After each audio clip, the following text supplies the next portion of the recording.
unlikely for places. Yeah, well, it's not hard to run one from Bath. I mean, it's a conscious decision to stay out of London. A main reason, musically, it's a good reason, because you become too involved in the music scene and music in London. A lot of people who live in London get so wrapped up in it that they can't look at anything objectively. They're just, you know, too involved in it 24 hours a day. And two, if you're busy all the time, it's nice when you actually have time off to go somewhere which is quiet and relaxed.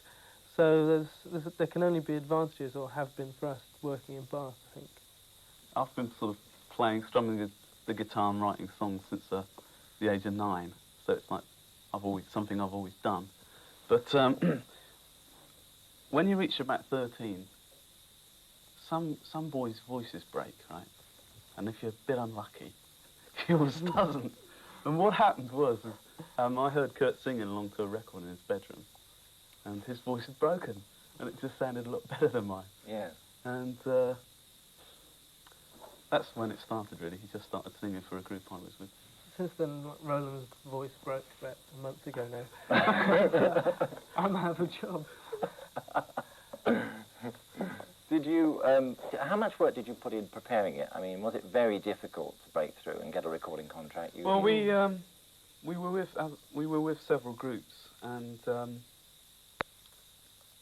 one of which sort of did a lot of live work and touring Germany and that kind of thing, without much success. And we were unhappy doing that, so we decided to do something on our own. Why were you unhappy? Well, because there was that old work ethic cropping up, in such that the harder you work, the more gigs you do and the more equipment you lug about, the more likely you are to be successful. And that's not true at all. What we actually found is if you don't do a lot and just make really good music, then you're more likely to be successful. So that's why we formed Tears for Fears. So we didn't want to play live. We just wanted to do recording and learn about the recording process more and more, which is something which a lot of people are doing nowadays. So how did you do that? You went and locked yourself away somewhere? Yeah. Well, what happened was we were at this gay vegetarian disco, and in Bath. Yeah, in Bath, yeah. And some guy came up to us and said, Who was a vegetarian but not gay? He said, "Do you want to record in my 8-track studio for free?" And we said, "Yeah, okay, fair enough."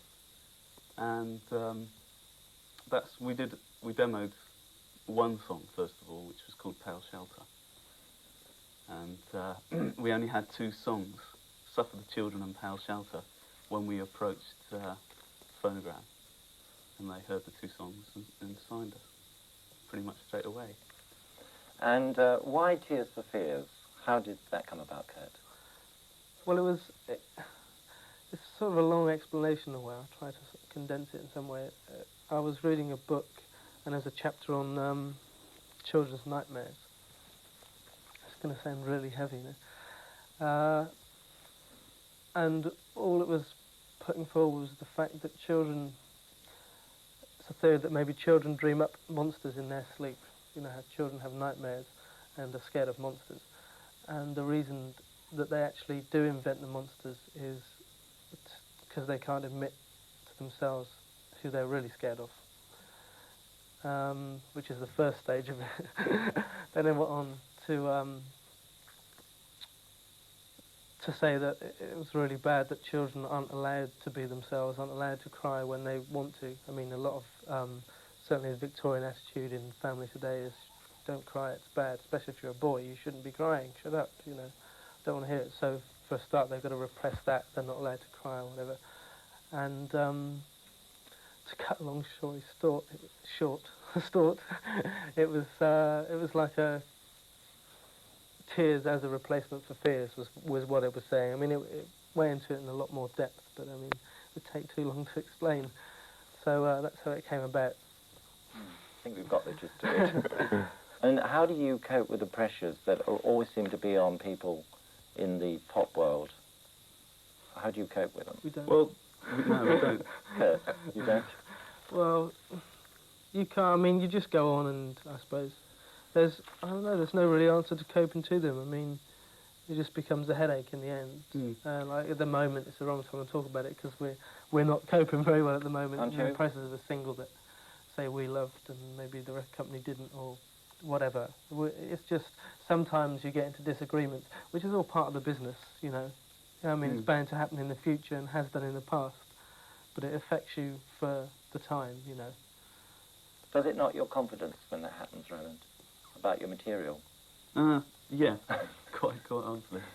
I don't know, it's just, there seems to be this thing is that once you become successful, that you should keep pumping out singles, keep a high profile, get your face in the press, go to all the London nightclubs, and get your pictures, stuff, you know. But I think that that's a negative thing. What happens to most people is they come up with a very good first album, and then from then on it's downhill, and that's so common with most groups, and that's why it ends eventually, and that's why most people's careers are very short. We don't really want to fall into that trap. You can do it again if you just take the time and sit back from it. How long does it take you to write a song normally? It depends. Mad World was written in about 20 minutes. You must have felt very strong about that. Yeah, I did. At the time, especially because all the lyrics were finished, which is funny, a very unusual thing.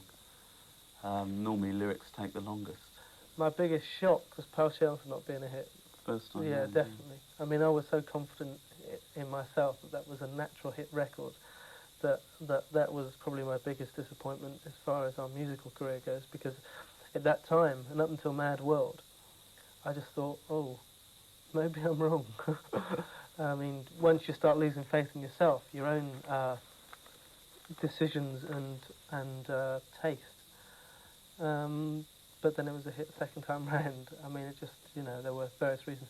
You can't just go on your own tastes and thoughts, because there is a sales force out there that have to sell it as well. And, you know, what happened was, apparently, was everyone thought it was a natural hit.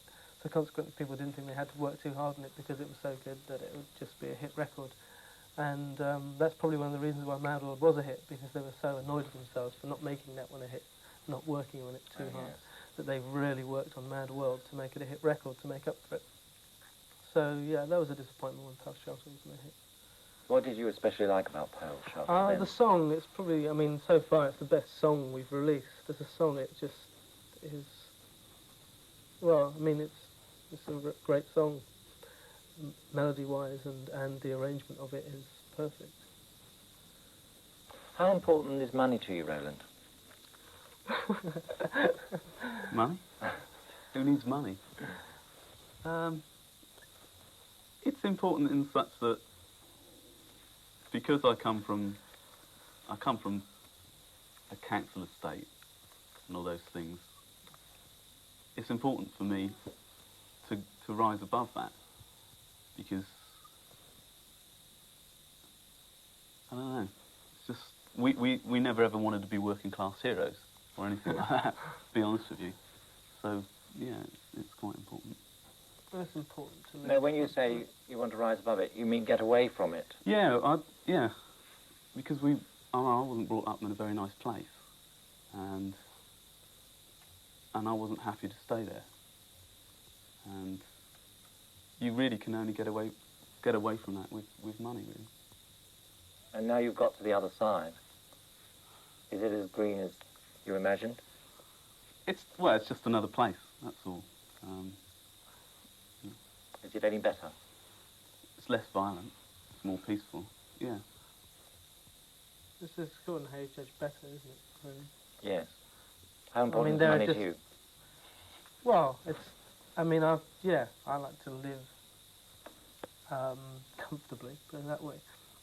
But money doesn't really solve anything. I mean, the big thing for us is because of the backgrounds we come from. Money's a way of getting away from something that you didn't enjoy. The background you came from, basically. So it's not to raise above it. It's not as if you're looking back and looking down on it. You know, it's a painful thing that you went through. So you wish to get away from it.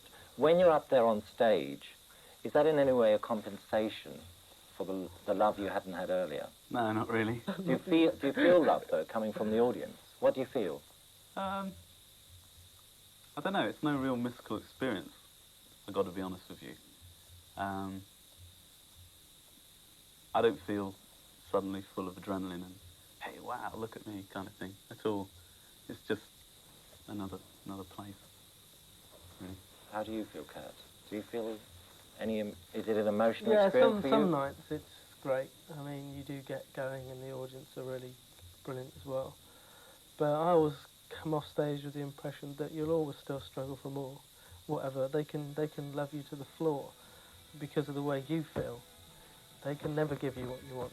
You know, they can't replace things you haven't had before or anything. So you're always going to want more and more and more. And it's never completely satisfying.